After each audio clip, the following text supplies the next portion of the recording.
بسم اللہ والصلاۃ والسلام علی اشرف الانبیاء والمرسلین وعلی آلہ وصحبہ اجمعین۔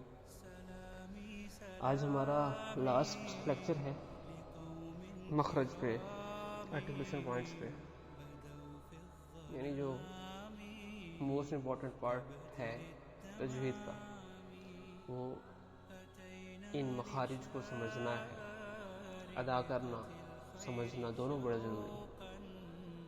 تو ہم نے پوری کوشش کی ہے کہ ہم اس کو سمجھ کر کریں۔ جو آج کی جنریشن ہے، ہوپ فلی جو لسنر ہو آپ سب لوگ، تو you guys can get more comfortably, اگر وہ بات آپ کو سمجھ میں آ جائے اور پھر آپ کے عمل میں آئے، تھوڑا مائنڈ ریشنل ہو گئے ہیں، اس کو ایولیوشن کہیں یا کچھ اور کہیں، بٹ ہو گئے۔ تو ہم باٹم کر چکے، مڈل کر چکے، 2 الفابیٹس رہ گئے ہمارے اپر تھروٹ والے۔ کون کون سے ہیں؟ اس میں پہلا کیا ہے؟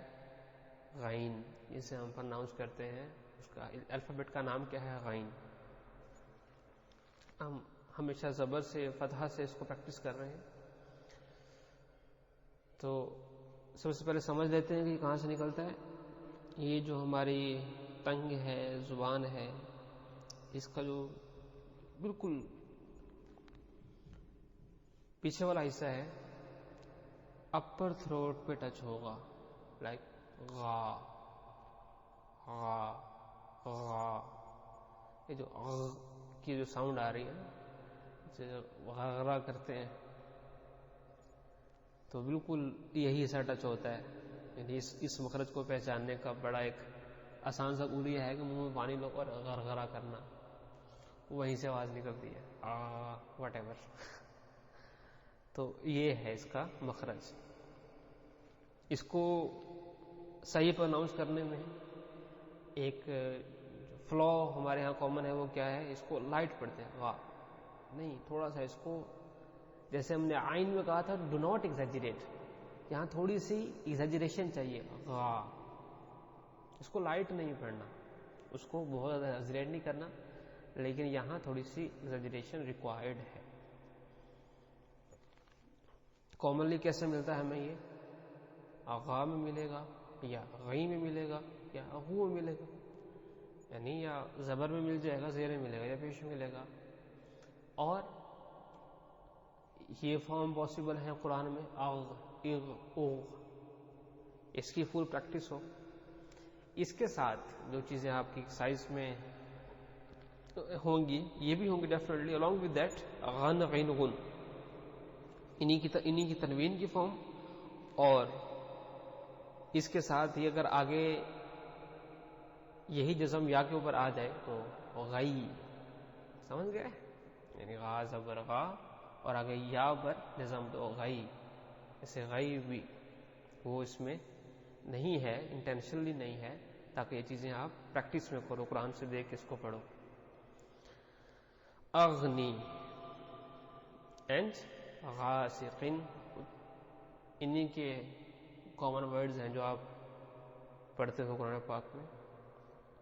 یہ ایک دعا ہے تاکہ ہماری پریکٹس بھی ہو جائے اور ہمیں ایک دعا بھی یاد ہو جائے، غفرانک غفرانک، یو سی غف غف، یہ جو غا کا ساؤنڈ ہے، must not be light, little bit exaggerated, not too much۔ یہ دعا ہے جی جب آپ واش روم سے باہر نکلتے ہیں، غفرانک الحمدللہ الذی اذہب عن الاذی وعافانی۔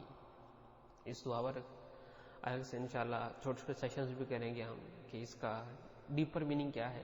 انشاءاللہ تو آپ ترجمے سے پڑھ سکتے ہو، تمام طریقے اس اللہ کے، جس نے مجھے اس تکلیف سے نجات دی، وٹ ایور، اور مجھے عافیت دی۔ غفرانک، اے اللہ مجھے معاف فرما، میں تیری تجھ سے معافی مانگتا ہوں، جیسے ہم عام ترجمہ کرتے ہیں۔ تو یہ تھا اپر تھروٹ کا ایک الفابیٹ، غین۔ دوسرا ہے جی خا، سیم مخرج ہے، with not difference, same care ہے، ڈونٹ بی اوور لائٹ، خا ایسا نہیں، خا خا تھوڑی سی وجہ سے گلے میں خراش نہیں کرتے، سم تھنگ لائک دیٹ. خا خی خو اخ اخ اخ اخ اخ اخ. ٹھیک ہے. پھر جو آپ کے اینڈ میں خن خن خن اینڈ خی یا خو، جیسے خوف، خا پہ زبر ہو آگے واو آ جائے، یا زبر ہو اور آگے یا آ جائے. خیر، اخرج، اخرجت. میرے آپ کے لیے بڑی امیزنگ آیت ہے، کنتم خیر امت، خیر امت اخرجت للناس، کہ تم سے مراد تم سب مرد عورت بہترین امت ہو. کیوں؟ اخرجت، تمہیں نکالا گیا ہے. اخرجت مطلب کہتے ہیں ایگزٹ پوائنٹ، تم نکالے گئے. کس لیے؟ للناس، لوگوں کے لیے. اس امت کی تعریف کیا ہے کہ یہ امت لوگوں کے لیے نکالی گئی ہے. اچھا، لوگوں میں کیا کرنا ہے؟ تأمرون بالمعروف، باقی خیر بھی کرو، لیکن تمہارا امتیاز کیا ہے، تمہاری خوبی کیا ہے، تمہاری بائی ڈیفینیشن جو ایک کلیئر کٹ ڈفرنس ہے باقی ساری امتوں سے، جو تمہیں سب سے اوپر لے کے جائے گا، وہ میرے لیے یہ نہیں ہے کہ اب آخر نبی کی آخری امت ہے، بلکہ وہ یہ کام ہے. کیا کام ہے؟ تأمرون بالمعروف، نیکی کی دعوت دیتے ہو، وتنہون عن المنکر، برائی سے منع کرتے ہو، وتؤمنون باللہ، اللہ پر ایمان رکھتے ہو. حضرت عمر رضی اللہ عنہ فرمایا کرتے تھے کہ اللہ نے یہ شرط لگائی ہے کہ کل قیامت میں خیر امت میں سے وہی فرد ہوگا جو نیکی کی دعوت اور برائی سے منع کرنے والا کام کرے گا. اس لیے اس کام کو اپنی زندگی میں خاص جگہ دیں، ایک انتہائی اہم جگہ دیں کہ حضور صلی اللہ علیہ وسلم کے بعد کوئی نبی نہیں آنا ہے، اور یہ صرف اہل علماء کا یا مدارس کا یا خانقاہوں کا کام نہیں ہے. ہر مسلمان جو امتی ہونا چاہتا ہے حضور کا آخرت میں اللہ کے دربار میں، اس کے لیے لازم ہے اس کام کو کرے. خالقہ، اس کی خا کی پریکٹس میں جو لفظ بہت کامن ملتا ہے، خالقہ. اللہم انی اعوذ بک من الخبث، خا کی پریکٹس میں خبث، خبائث، خبث والخبائث. یہ دعا ہے while entering the washroom، وہ نکلنے کی، یہ داخل ہونے کی. بہت بہت بہت اہتمام کرنا چاہیے اس دعا کا. بہت سارے نفسیاتی اور اسپرچل ایشوز وہ اس دعا کا اہتمام نہ کرنے کی وجہ سے ہوتے ہیں، کیونکہ رسول اللہ صلی اللہ علیہ وسلم کی خبر ہے اور ہمیں اس پر ماتھے کی آنکھ سے زیادہ یقین ہے.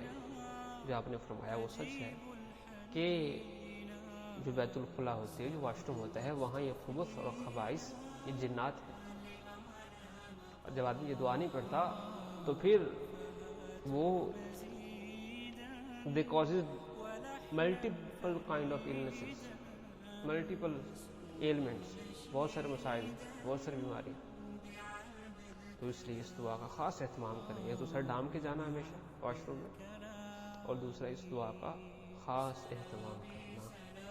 اس کو یاد بھی کریں، یہ بھی ہماری ایکسرسائز کا اس کا حصہ ہوگا انشاءاللہ. ہوپ فلی آپ کو یاد ہوگی. Just for remind for myself and all of you. So this مخرج ختم ہو گئے بسم اللہ تعالی. تو آگے سے انشاءاللہ اب کچھ اور، جیسے ہم نے ڈیفینیشن پڑھی تھی کہ تجوید کسے کہتے ہیں، اس میں مخرج ہے، ان کی صفات ہے، اور آیات کا، عبارات کا صحیح پڑھنا ہے. اب اس سے آگے ہم انشاءاللہ ورڈز کی کچھ پراپرٹیز ہیں ان کو ڈسکس کریں گے، اور ایسے ہی لائٹ انشاءاللہ ہمارا یہ کورس وائنڈ اپ ہو جائے گا، اور ہمیں پتہ بھی نہیں چلے گا اور ہم قرآن پاک انشاءاللہ صحیح پڑھنے والے شمار ہو جائیں گے اللہ کی نظر میں۔